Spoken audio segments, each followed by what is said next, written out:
I was stimulated by listening to Phil giving his own personal case history this morning, and you'll forgive me if I refer to my father, not as a case study, but he was a minister in the Swansea Valley. And I remember meeting him one day, and he'd just been to a retirement ceremony of a minister in a neighboring village. And he came back and he told me what happened. The minister was in full flow, passionate speech about his life and the significance of the community and everything. And he ended the speech saying, "I was born a Welshman, I have lived a Welshman, and I have died a Welshman." And a voice from the back of the congregation called out, "Man, have you no ambition?" Well, I don't know about the particular minister, but I did sense in the sessions this afternoon particularly a sense of ambition, a sense of wanting to change things. And it's on that note that I'd like to introduce the panel. We've got four panelists and Gaynor.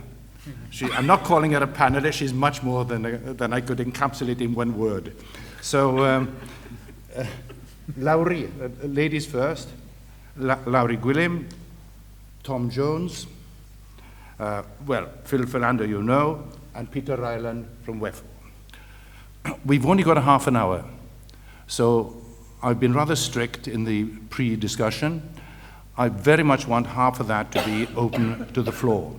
So I've asked the four panelists just to make one point.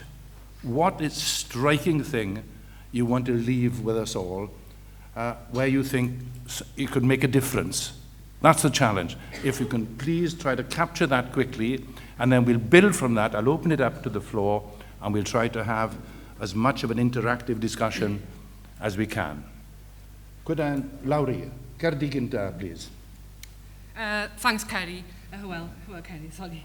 I think for me, in terms of where we are, just to give you a bit of background, I will be very brief. We're currently working on setting up regional engagement teams across Wales, and we're going to have 4 regional engagement teams working not only with the local authorities, but actually providing support and working alongside other sectors at a regional level.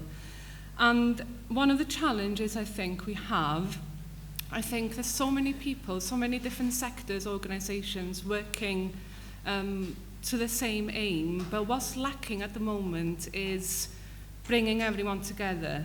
Where do we have the conversation in Wales, which I guess has to be facilitated by the Welsh Government ultimately in terms of maximising the opportunities from all the different European funding programmes, the themed programmes in particular. I just don't see at the moment where it's much wider than WEFO, to be fair. It's much wider than structural funds, the traditional structural funds, rural funding. There's big opportunities on the horizon for us. We've got massive opportunities, European Investment Bank. These are large-scale funding opportunities. And I'm not clear yet how all the partners in Wales are gearing up so we make sure that we take all the opportunities. I'll give you a story which demonstrates to me the fact that we failed up until now. When we went to Brussels recently, we were told there was no project from Wales went into the first round of call for the Connecting Europe facility. For me, that's a failure, and we should never be in that position again. We can't afford as a nation to lose out on those kind of large-scale funding opportunities. So from our perspective at the moment, trying to work with all the partners, work with all the sectors, we really need to find a way of making sure that somehow, somewhere, someone brings us all together to actually make the most of the opportunities. Well, obviously a very important point. Could I turn to Tom Jones? Tom is a member of the Economic and Social Committee, one of the EU institutions, and has a lot of experience, not only in Wales, but with his contacts across Europe. So, Tom, Right. Rod y gyfarwyddyd. Diolch yn fawr. If you've still got your translation sets with you, would you please don them, if that's the correct phrase? Dwi am droi y pennawd yr gynhadledd ben i weired. Da ni'n trafod heddiw beth sydd gan Ewrop i gynnig i Gymru, ond hefyd fyswn ni'n licio atgoffa ni, a fel ddaru Phil yn ei dyflwyniad jyst ter amser cinio yma, beth sydd gyda ni i gynnig i Ewrop. Dwi'n gwybod weithiau, da ni'n brysur efo elusennau bach yn hunain, yn mudiadau bach yn hunain, a prinder arian ac yn y blaen, a felly cyllid Ewrop ydy'r peth pwysicaf sydd yn ymwneud ag Ewrop i ni. Ond y gwir amdani ydy, da ni'n rhan o deulu mawr Ewropeaidd o fudiadau gwirfoddol bach a mawr ym mhob maes, sydd yn cael ei gydnabod yn gynyddol gan y Comisiwn a'r sefydliadau eraill fel corff o bobl sy'n gwirfoddoli, sy'n gallu ychwanegu gymaint o werth, fel y clywson ni bore yma, i rhannau hynny o gymdeithas sydd yn esgymyn, sydd ar y ffin ac sydd yn anodd i'w cyrraedd. Ac felly mae ganddo ni rôl bwysig. A lle bynnag dwi'n mynd, a pan dwi yn Brussels, mae yna barch a gwybodaeth mawr am waith WCVA, am y sector gwirfoddol yng Nghymru, am yr bartneriaeth unigryw sydd ganddo ni efo'r cynulliad o ran partneriaethu. Mae'r systemau grantiau yma bellach, mae'r Comisiwn yn rhoi mwy o bwyslais ar gytundebau partneriaethau rhwng y gwledydd a'r Comisiwn. Cyn gewch chi arian, mae'r rhaid cael enghreifftiau fod yna partneriaethau yn gweithio, a ddim jyst rhywbeth tokenistig. Mae o'n tokenistig mewn ambell i wlad yn Ewrop yn dal i fod, oherwydd does a ddim sector gwirfoddol digon cryf i fod yn bartneriaid go iawn.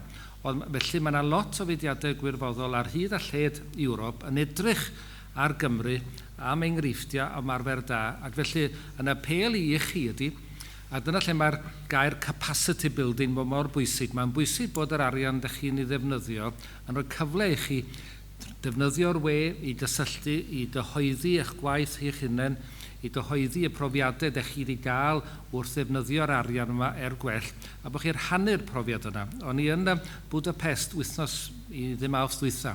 A'r cwestiwn cyntaf gas i gan y gynulleidfa oedd, mae yna 70,000 o bobl yn byw yn y ddinas dwi'n ceisio datblygu yn ei cynaladwy ynddo fo. Sut allai gael y 70,000 yna i gymryd mwy o ddiddordeb mewn yn ei cynaladwy, fel oedd yn digwydd bod. Ac wrth gwrs mae'r holl waith da ni wedi wneud yng Nghymru efo arolygon cymunedol, creu arweinyddiaeth o fewn cymuned ac yn y blaen, yn rhywbeth da ni'n gallu allforio mewn ffordd i'r gwledydd eraill. A beth dylwn ni gofio ydy, os da ni'n dweud bod hwnna ddim yn bwysig i ni, wel ydy mae o. Cryfan y byd ydy'r sector gwirfoddol ledled Ewrop, mwy yn y byd yw'r rhaid wedyn i wleidyddion a'r Comisiwn sylweddoli gwerth cysylltu yn rheolaidd. A ddim jyst cysylltu, mae'n dweud, yn tokenistig. Mae'r rhaid i ni fod yn barod i gyfrannu yn rheolaidd fel mae'r polisi yma yn cael ei datblygu. Felly, neges i chi, i fi ydy, dwch ni gofio bod gennym ni rhywbeth i gynnig i Ewrop yn ogystal â bydd yn llythyrbyn o Ewrop. Diolch yn fawr iawn, Tom. Peter Ireland, could I turn to you now? You've got a lot of experience. You've got all sitting on all that WEFO knowledge and understanding. What's your message? Not to mention all that money, which is what there you go. In mind.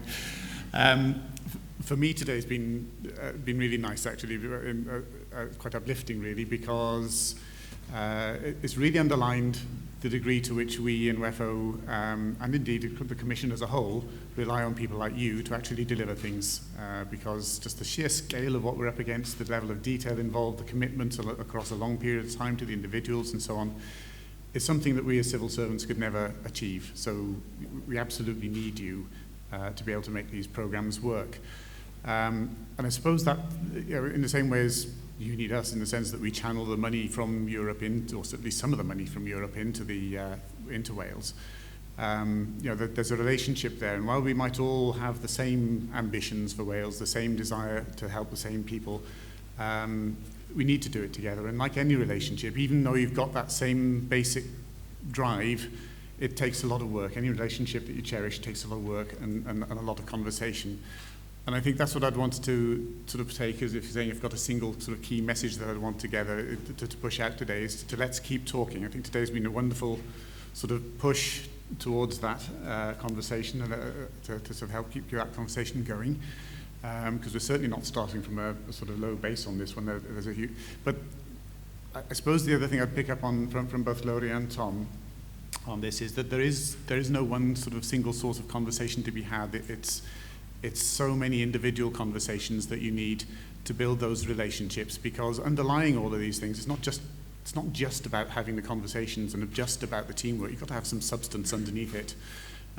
So understanding what lies behind each of the budgets that the Commission has is really, really important, because while they're all sort of pushing in the same direction, they've also got very clear ideas about what they want out of these things, and understanding what those are, understanding how what you want to achieve aligns with that, and being able to make the case to be able to say what we want to do is this is how it will contribute to this particular program, these are the outputs, this is how things are going to be different. And we touched on how difficult that is earlier on, and it is. But that emphasis is going to be stronger than ever in the new round. And it comes through lots and lots and lots of conversations to make sure that we can all help clarify what those projects really look like and what they're going to do. So let's keep it up. Thank you. Phil, well, you've been a big player in the day already. But now, having listened carefully and participated in a couple of the groups that I was also in, what's your feeling? My feeling is that I think I echo all of what people have said so far. I think that the issue is, how do we create that arena to get those people, to get individuals together? I mean, it was very interesting listening to the culture when they were actually just thinking about culture thing and actually not necessarily thinking about the wider childcare or those sorts of. So how do we start those processes? The budgets are there. We've got people with the skills to actually interpret all this stuff. What we don't at the moment is have that facility that brings those minds together. I know that the ambassadors are going to play a major role in this, but it's how do we start to bring all that together? How do we start to build using the infrastructure within the third sector to actually encourage organisations? We need to get off the fence and say we are proud to be European and we enjoy the Europe and recognise it, because I think half the people in the country do not know that it's European funding that's helping support this. We need to be more proactive in what we do, but we also need to get that breeding ground where we start to encourage this cross-fertilisation. One thing could be that we actually have another conference that brings together the various Welsh Government departments who have responsibility for various other European budgets, to bring people in there and let's have a discussion about how we can maximise the benefits of it. We can use structural funds and budget lines to complement each other, but at the moment we're all still operating in silos. It's how do we break down those silos, and we have to find ways of doing that. No one else is going to do that for us. I agree with Tom. We have a huge wealth of experience, and when you talk and go abroad, they actually look at us quite enviously because of the experience and things that we have. We can do it, but what we don't have is that ability to interact with each other and actually think laterally. We tend to think structural funds here, the culture here, so-and-so here. We need to be thinking across the box as opposed to just taking, this is a funding stream for this and this, this and this. You can be creative, providing you know what you're being creative about. And taking on Peter's point, if you're creative, is understanding those rules and regulations and how you make them work for you. They're not there as a barrier, but if you don't understand, you just don't get the process through. Thank you very much. Well, I'd like to throw it open to the floor. Please, if you'd be kind enough, would you not make a speech, make a point, one point, ask a question, one question, and please say your name and what organization you represent or you're coming from. So it's open to you, and we'll see how we can play it with the panel. And I may well bring Gaynor in at some point into this as well, please. You're stunned to silence. Here we are. Come on, the ball is rolling. No, you're coming. Right, I'm Sue Leonard. I'm Chief Officer of the County Voluntary Council in Pembrokeshire, PAVS, and been really impressed today to hear some absolutely fantastic case studies and to see real examples of differences made to people's lives. And in a lot of cases, those social businesses, social enterprises have started off with access to grants. And I think, you know, they've really started them off and got them going and helped them get where they are now. But I understand in the new programme, we're not going to be able to access grants for social enterprises. And I just wonder if there's anything that can be done about that, because I think it's going to leave a big hole in the provision. I think that merits an immediate response. Peter, could I ask you if you'd be kind enough? By all means, yeah. We had an independent survey done, an independent assessment done of where we should be using grants and where we should be using repayable finance. So it was undertaken by Regeneris, and that report is out there now, so you can see what the logic it is that we're sort of following on this one. And there is a case for grants in certain areas, but it's not universal. And you know, the money is getting tighter. We need to make sure that we can use this as effectively as we can, and there will be a move towards loan finance, not uniquely, not say there are still cases for grants in certain cases, but in terms of support to small businesses, because in the end a social enterprise is a business and has to be a business before it's social, otherwise it's got no profit to distribute to all of the good things that it wants to do. It has to be sustainable.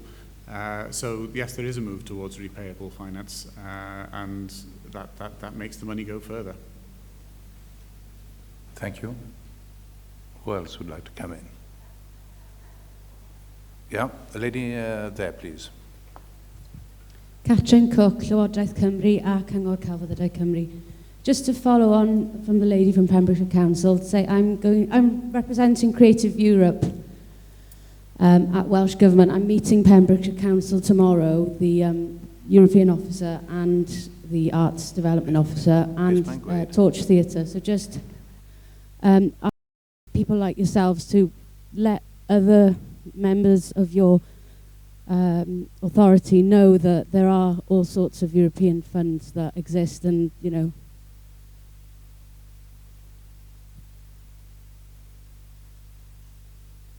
Is this better? Yeah, sorry. Just a plea to anybody who works with local authorities to know that there are lots of different funds, and local authorities are very important players as well. So just because of the Pembrokeshire connection, I thought I'd say that I'm going tomorrow to meet your colleagues. No, it's an important point. The gentleman here, I think. Here, in the front.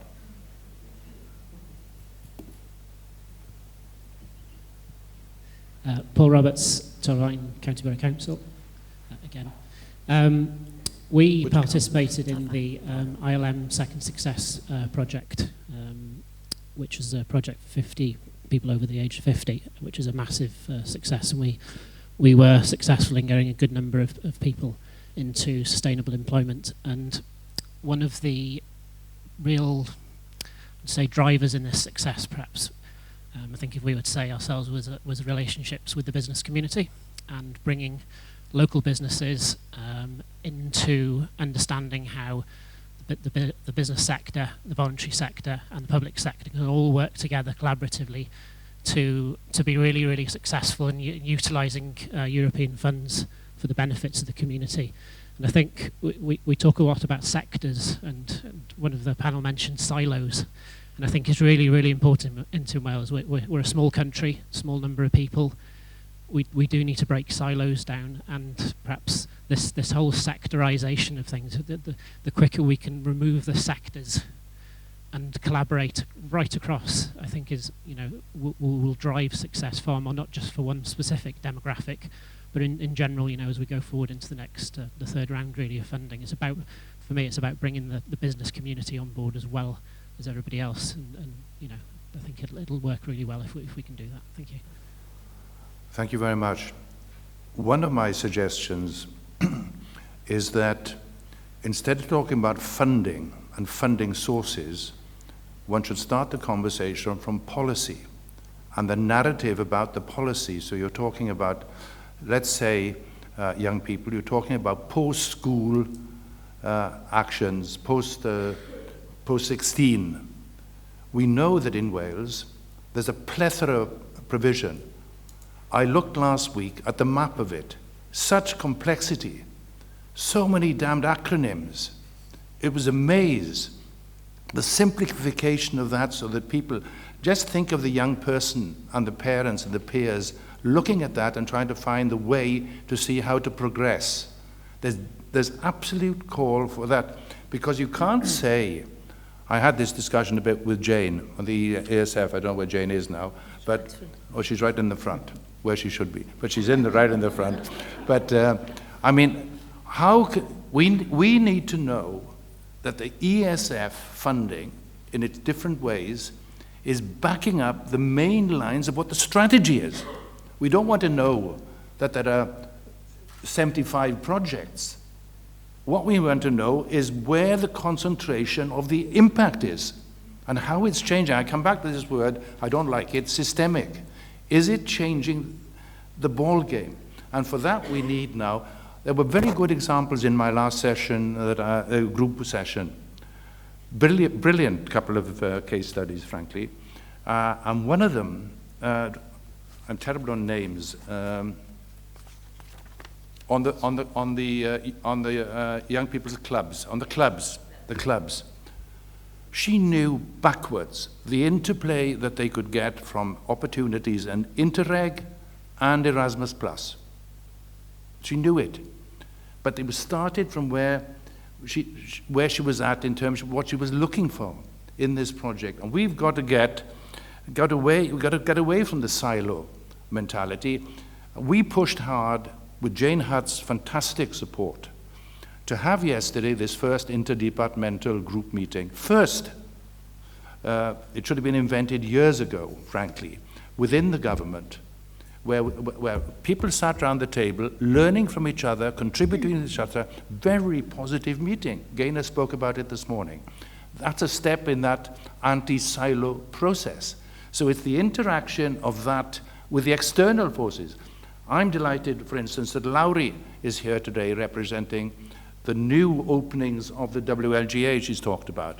I tried to get the Federation of Small Businesses here today. We didn't succeed. We need that cross-sectoral, public, private, third sector, cooperation, dialogue, interacting at the different levels in Wales. That's the only way to change the ball game, change the mindset, seize the opportunities, and partner with a degree of specificity of purpose.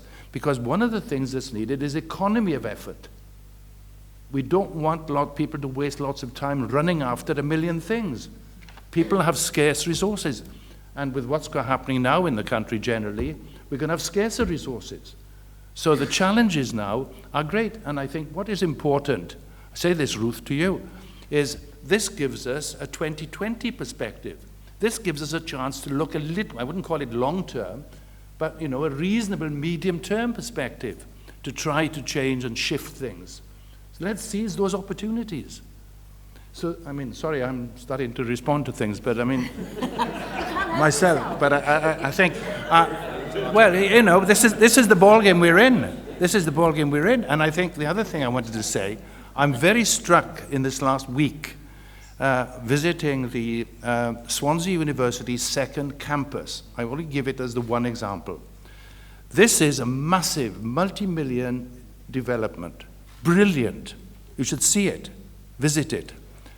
It's spinning off jobs, it's spinning off traineeships, it's spinning off apprenticeships, it's creating a whole new thing in the Swansea area, but all Wales area as well. 80% of the jobs are in Wales that are being generated by it.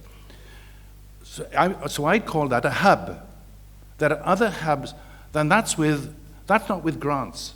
That's with the new financial instrument funded under the auspices of the European Investment Bank. There are going to be more in the pipeline now under what is called the Juncker package, the new President of the Commission package. And we're going to take advantage. Jane Hutt is absolutely determined to take advantage of this. We can look forward perhaps to having a few hubs around. Now those hubs and their impact on the communities around, that's where the third sector needs to be engaged, right in there. But they need to know and to be connected, and to be privileged partners in that, in the delivery process. So it's all about partnership. Ruth, how are we on the timetable? Pardon? What? Winding it up soon would be good. I got the message. Two questions and we're closing.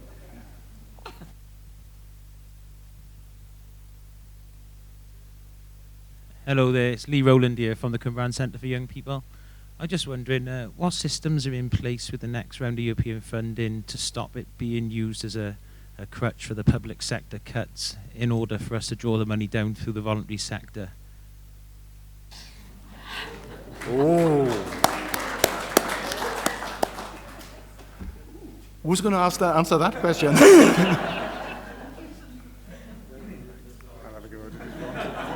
Peter, we're landing you in the hotspot. Right, Have thanks. a go. Just to make sure I heard the question right, what's there to stop the money being swallowed up by domestic budgets to make sure the third sector is protected? Is that what you're getting at? Yeah. Well, the Commission's quite hot on this, actually. The Commission is very clear that structural funds, and indeed all of the funds, are there in addition to what the domestic responsibilities of each member state government are. So the safeguard, if you like, is that we'll be audited to bits on it, because the Commission is very aware of the possibility that governments will be a little bit inclined perhaps to pour things into the holes that have been left through reductions in government. It's not just us, by the way. Of course, the whole of Europe is up against this sort of thing, so it's a fairly hot topic, really. So it is one of the things that, when Jane and her team receive bids and so on, they're looking for additionality. They're looking for the evidence that this is something that wouldn't have happened without the European intervention. So. Word, very briefly, from a local government perspective, we're in a totally different ball game, I feel, this time around. We're not sort of in our sectors. We are working across. For example, the regional skills partnerships we've now got in place around Wales, they bring together people from across different sectors. So in terms of developing, especially the ESF packages of support, everyone is around the table. So we're not competing against each other as we've done in the past. I think everyone realises we have to do this to make the best use of the money. And I think we've come a long way, actually. We've matured quite a lot. So I hope that we're in a position now where we can avoid duplication, actually coming back to one of the themes this morning, and actually make sure everything is complementarity going forward. It's absolutely key. And we fund, we focus and concentrate on the activities that will add value. Well, I think it's a good note to end on. We can't go on having more of the same at any level. We've got to change the ball game, up the vision, up the sense of ambition, and scale up. And that means cooperation of everybody. The third sector can't scale up in isolation. It's not that kind of situation for the third sector and the kind of world you live in. So we've got to have that partnership right across the public, private, and the third sector. So I'm sure you'd like to. I haven't brought Gaynor in. She's trying to comfort me that I haven't, but anyway, I'm sure you'd like to thank with me the four members of the panel for their contributions, but thank you to all of you for your very rich contributions, and I'd like to hand over now to Ruth. Thank you very much.